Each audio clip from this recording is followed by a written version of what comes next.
नमस्कार, आप देख रहे हैं लाइव न्यूज दिल्ली और मैं हूं आपके साथ सपना ठाकुर। रुक करते लाइव न्यूज दिल्ली की सुपरफास्ट खास खबरों की ओर। चुनाव आयोग ने जारी किए इलेक्शन की तारीख। दिल्ली में 5 फरवरी को सभी सीटों पर होंगे मतदान। 8 फरवरी को घोषित होंगे नतीजे। दिल्ली में चुनाव की तारीखों का ऐलान करते हुए चुनाव आयोग ने कहा कि दिल्ली में 71,74,000 महिला वोटर हैं।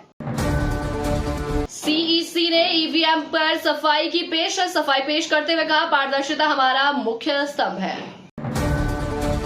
चुनाव आयोग ने ईवीएम पर सफाई पेश करते हुए ईवीएम चुनाव का सबसे सुरक्षित तरीका है और ये हैक नहीं हो सकता, ये बात कही। महाराष्ट्र सरकार ने आज की कैबिनेट बैठक में फैसला लिया है कि राज्य के सभी वाहनों के लिए 1 अप्रैल से फास्टैग अनिवार्य होगा।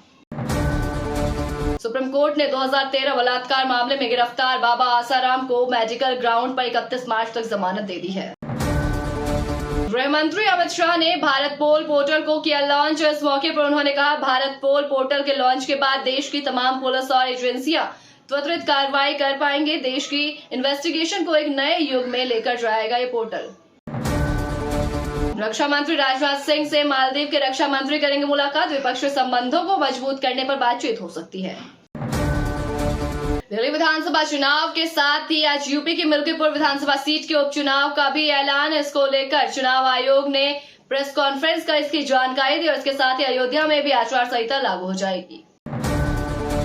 दिल्ली पुलिस ने वसंत कुंज थाना इलाके से 2 और बांग्लादेशियों को पकड़कर डिपोर्ट किया। पकड़े गए बांग्लादेशी के नाम मोहम्मद जसीम और जोइने अख्तर हैं। दोनों बांग्लादेश के कालिदास गांव के रहने वाले हैं।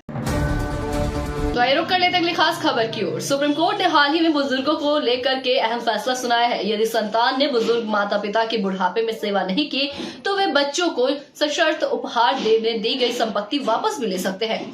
वरिष्ठ नागरिकों के भरण पोषण और कल्याण कानून के तहत बना ट्रिब्यूनल को ऐसे संपत्ति हस्तांतरण को शून्य घोषित करने का अधिकार है। सुप्रीम कोर्ट ने मध्य प्रदेश से संबंधित एक मामले में हाई कोर्ट की खंडपीठ के निर्णय को पलटते हुए ये व्यवस्था दी है। वहीं जस्टिस सीटी रवि कुमार और जस्टिस संजय करोल की बेंच ने कहा कि यदि कोई वरिष्ठ नागरिक किसी व्यक्ति को इस शर्त पर संपत्ति हस्तांतरित करता है कि वो उनकी सेवा करते हुए बुनियादी सुविधाएं देगा, लेकिन संपत्ति लेने वाला इस शर्त का उल्लंघन करता है, तो संपत्ति का हस्तांतरण धोखाधड़ी माना जाएगा। वरिष्ठ नागरिक चाहे तो इसे शून्य घोषित किया जा सकता है। सुप्रीम कोर्ट ने कहा कि ऐसे मामलों में ट्रिब्यूनल बुजुर्ग माता पिता को संपत्ति वापस हस्तांतरित करने और बेदखली का आदेश दे सकता है। वरिष्ठ नागरिकों द्वारा उपहार में दी गई संपत्ति को वापस करने की ट्रिब्यूनल की शक्ति के बिना बुजुर्गों को लाभ पहुंचाने वाले कानून के उद्देश्य ही विफल हो जाएंगे।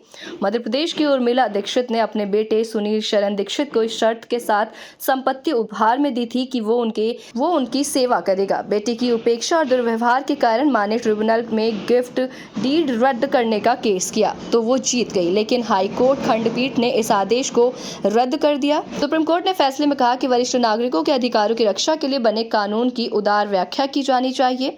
कोर्ट ने मध्य प्रदेश प्रशासन को निर्देश दिए कि 28 फरवरी तक उर्मिला दीक्षित को संपत्ति का कब्जा वापस दिलाएं। सुप्रीम कोर्ट ने कहा कि जब कानून के मकसद को पूरा करने के लिए उदार दृष्टिकोण अपनाने की जरूरत थी तो मध्य प्रदेश हाई कोर्ट ने कानून पर सख्त नजरिया अपनाया। इस एक्ट के सेक्शन 23 में बताया गया है कि इस अधिनियम के शुरू होने के बाद किसी भी वरिष्ठ नागरिक ने अपनी प्रॉपर्टी और गिफ्ट अपने बच्चों को ट्रांसफर अगर किए हैं तो ये इस शर्त के साथ होंगे कि वो उनका पूरी तरीके से ख्याल रखें, उनकी जरूरतों को पूरा करें और अगर वो ऐसा करने में सफल नहीं हो पाते हैं तो उनकी संपत्ति को ट्रांसफर शून्य घोषित किया जाएगा। साथ ही ऐसे केस में संपत्ति ट्रांसफर धोखाधड़ी या जबरदस्ती या अनुचित प्रभाव के तहत किया गया माना जाएगा। मध्य प्रदेश हाईकोर्ट ने कहा था कि गिफ्ट डीड में एक क्लॉज होना चाहिए जो बच्चों को माता पिता की देखरेख करने के लिए बांध दे, लेकिन बच्चों को माता पिता की देखभाल न करने पर प्रॉपर्टी वापस नहीं ली जा सकती है। हालांकि सुप्रीम कोर्ट ने हाई कोर्ट के इस फैसले को खारिज कर दिया है। रुक कर रहते बॉलीवुड की खास बड़ी खबर की ओर। साउथ और बॉलीवुड की प्रसिद्ध अभिनेत्री हंसिका मोटवानी की भाभी मुस्कान नैन्सी जेम्स ने अपने पति ननद हंसिका मोटवानी और सास के खिलाफ घरेलू हिंसा के मामले में पुलिस स्टेशन में शिकायत दर्ज कराई है।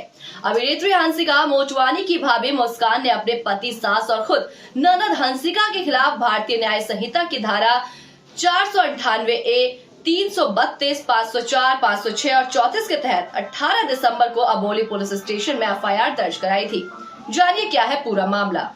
टीवी, बॉलीवुड और साउथ में अपनी अदाकारी के लिए प्रसिद्ध हंसिका मोटवानी की भाभी ने उनके लिए मुसीबत खड़ी कर दी है। साल 2020 में हंसिका के भाई प्रशांत मोटवानी की शादी टीवी अभिनेत्री मुस्कान नैन्सी जेम्स से हुई थी, लेकिन अब हंसिका की भाभी मुस्कान ने अपनी सास ज्योति मोटवानी, पति प्रशांत मोटवानी और ननद हंसिका मोटवानी के खिलाफ अम्बोली पुलिस स्टेशन में शिकायत दर्ज कराई है।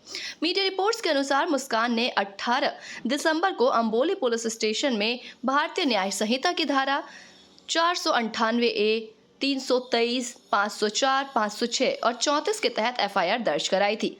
इस दर्ज एफआईआर के मुताबिक मुस्कान ने अपनी और ननद हंसिका पर उनकी शादीशुदा जिंदगी में दखल देने का आरोप लगाया, जिससे उनके पति और उनके बीच में रिश्तों में खटास आ गई है। मीडिया रिपोर्ट्स के अनुसार मुस्कान ने पति प्रशांत, ननद हंसिका और सासू मां पर भी आरोप लगाया है कि वो उनसे अक्सर महंगे उपहार और पैसे मांगती थी। इसके अलावा मुस्कान ने संपत्ति से जुड़ी धोखाधड़ी करने का भी आरोप तीनों पर लगाया। मुस्कान ने यह भी आरोप लगाया है कि उसने घरेलू हिंसा का अनुभव किया, जिससे उसे काफी तनाव महसूस हुआ और जिसकी वजह से उन्हें बेल्स पॉलिसी भी हो गई। मीडिया रिपोर्ट्स के अनुसार इंटरव्यू में मुस्कान ने कहा, हाँ, प्रशांत, हंसिका और सास ज्योति के खिलाफ एफआईआर दर्ज की गई है। मैंने अब कानूनी सहायता मांगी है। इस पूरे मामले में हंसिका के भाई प्रशांत ने कहा, मुझे नहीं पता कि आग किस बात में आ रही है। रुक कर लेते खास बड़ी खबर की ओर। पॉपुलर एक्ट्रेस हिना खान हाल ही में शूटिंग के लिए इंडियाज बेस्ट डांसर के सेट में नजर आई, जिसकी तस्वीरें अब सोशल मीडिया पर जमकर वायरल हो रही हैं। कुछ महीनों पहले एक्ट्रेस ने फैंस को जानकारी दी थी कि वो स्टेज 3 के ब्रेस्ट कैंसर से जूझ रही हैं। इस मुश्किल समय में भी उनका हौसला लोगों को इंस्पायर कर रहा है। अब उनका ये लुक फैंस को काफी पसंद आ रहा है और सभी उनकी जमकर तारीफ भी कर रहे हैं। वो इस टफ टाइम में भी बेहद खुश नजर आ रही हैं। हाल ही में पेपराजी से बात करते हुए एक्ट्रेस ने बताया कि उनका हाल कैसा है। तो आइए जानते हैं कि एक्ट्रेस अब कैसी हैं। टीवी सीरियल ये रिश्ता क्या कहलाता है से अपने करियर को शुरू करने वाली हिना खान इन दिनों कैंसर की बड़ी बीमारी से जूझ रही हैं। हाल ही में हिना की तस्वीरें और वीडियो सोशल मीडिया पर वायरल हो रहे हैं। आपको बता दें कि खान इंडियाज बेस्ट के सेट पर नजर आए। इस दौरान एक्ट्रेस ने बेहद ट्रेंडी आउटफिट अपने लिए पिक किया था, जिसमें वो बेहद प्यारी लग रही थी। इस दौरान हिना खान ने व्हाइट कलर का कोट और पैंट कैरी किया।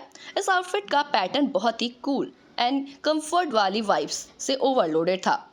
फैंस एक्ट्रेस के साथ साथ उनके आउटफिट को भी काफी पसंद कर रहे हैं। जब पेपराजी ने हिना से पूछा कि आप कैसी हैं, तो एक्ट्रेस ने बेहद खुशी के साथ कहा, मैं ठीक हूँ, आप लोगों की दुआ है, मेरी हेल्थ बहुत बढ़िया है। बता दें कि हिना खान अपनी नई वेब सीरीज गृहलक्ष्मी के साथ स्क्रीन पर वापसी कर रही हैं। इस सीरीज में लक्ष्मी के किरदार में वो नजर आएंगी। ये सीरीज 16 जनवरी से स्ट्रीम होगी। कुछ दिनों पहले एक्ट्रेस ने अपने सोशल मीडिया पर एक पोस्ट शेयर किया था और उसमें लिखा था कि इस साल हमें मक्का जरूर बुलाएंगे, ऐसी दुआ करती हूँ। ऐसे तमाम देश दुनिया की अधिक जानकारी के लिए देखते रहे लाइव न्यूज दिल्ली और अपनी बातें और खबरें देश दुनिया तक पहुंचाने के लिए हमारी वेबसाइट www.livenewsdelhi.com पर संपर्क करें। नमस्कार। अभी सब्सक्राइब करें हमारे चैनल लाइव न्यूज दिल्ली को और साथ में बेल आइकन दबाना ना भूलें। Live news Delhi.